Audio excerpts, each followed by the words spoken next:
Shalom, kasih karunia dan damai sejahtera di Tuhan Yesus Kristus senantiasa menyertai kehidupan kita semuanya. Saya percaya kita semuanya selalu sehat, ada sukacita, ada damai sejahtera, dan senantiasa hidup berkemenangan bersama dengan Tuhan Yesus. Hari ini kita masuk pada hari yang ke-23 dalam program doa puasa selama 40 hari setelah Paskah sampai hari kenaikan, dan saya percaya penyertaan Tuhan senantiasa dalam kehidupan kita semuanya. Dan mari kita kembali belajar kebenaran firman Tuhan.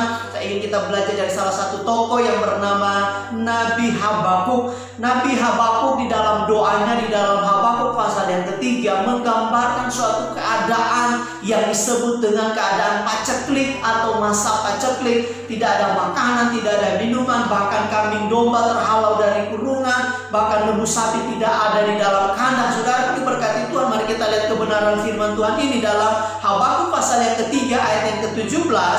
Sekalipun pohon ara tidak berbunga, pohon anggur tidak berbuah, hasil pohon zaitun mengecewakan, sekalipun ladang-ladang tidak menghasilkan bahan makanan, kambing domba terhalau dari kurungan, dan lembu sapi tidak ada dalam kandang. Saudara diberkati Tuhan, terjadi yang namanya masa-masa paceklik, dan barangkali ini yang disebut sebagai dengan hukuman Allah, atau yang disebut dengan sebagai sebuah peringatan daripada Tuhan. Sebab kalau kita lihat di dalam kitab Amos pasalnya yang ke-9 dikatakan, aku telah memukul kamu dengan hama dan penyakit gandum, telah melayukan taman-tamanmu dan kebun-kebun anggurmu, pohon-pohon ara dan pohon-pohon zaitunmu dimakan habis oleh belalang, namun kamu tidak berbalik kepadaku. Demikianlah firman Tuhan. Ayat 10, aku telah melepas penyakit sampar ke antaramu seperti kepada orang Mesir. Aku telah membunuh terunamu dengan pedang.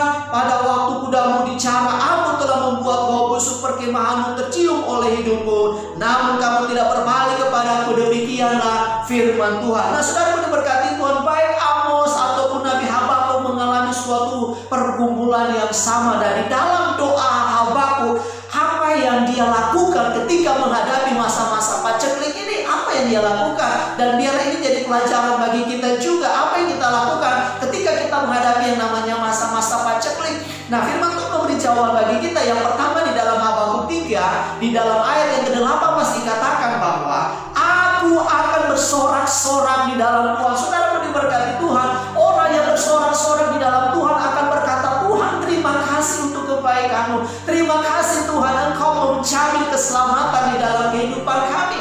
Orang yang bersorak-sorak akan mengatakan bahwa kehidupannya adalah orang yang hanya bergantung penuh kepada Tuhan, yang berserah penuh kepada Tuhan. Itulah yang pertama yang harus kita lakukan. Dan yang kedua dikatakan, beria-ria di dalam Allah yang menyelamatkan aku. Yang kedua dikatakan bahwa orang yang beria-ria kepada Tuhan akan mengatakan, Tuhan itulah keselamatan di dalam kehidupanku. Aku percaya, aku tidak takut, aku tidak khawatir, sebab Tuhan beserta dengan kehidupanku walaupun di tengah-tengah yang namanya masa-masa paceklik. Kemudian firman Tuhan berkata yang ketiga dalam ayat yang ke-19, Allah Tuhan itu kekuatanku, Ia membuat kakiku seperti kaki rusa, dan Ia membiarkan aku berjejak di bukit-bukit. Wow, saudara diberkati Tuhan. Tuhan menolong kita, Tuhan menyanggupkan kehidupan kita, Tuhan memimpin kehidupan kita, Tuhan memberi kekuatan di dalam kehidupan kita, Tuhan memberi sukacita, memberi damai sejahtera, memberi penghiburan di dalam kehidupan kita. Saudara diberkati Tuhan. Oleh karena itu,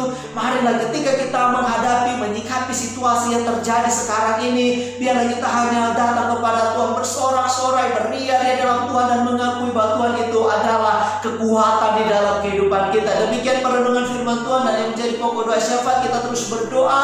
Biarlah ketika semua orang melihat menghadapi situasi seperti ini, masa-masa paceklik atau kita di tengah-tengah COVID-19, makin banyak orang yang berseru memanggil nama Tuhan Yesus sebagai Tuhan dan Juru Selamat. Dan yang kedua, biarlah semakin banyak orang yang bertobat dari kesalahan, dari dosa-dosanya, supaya Tuhan akan mengampuni dan Tuhan memulihkan negeri, kota atau desa atau tempat di mana kita tinggal. Demikian kebenaran firman Tuhan dan pokok doa syafaat kita.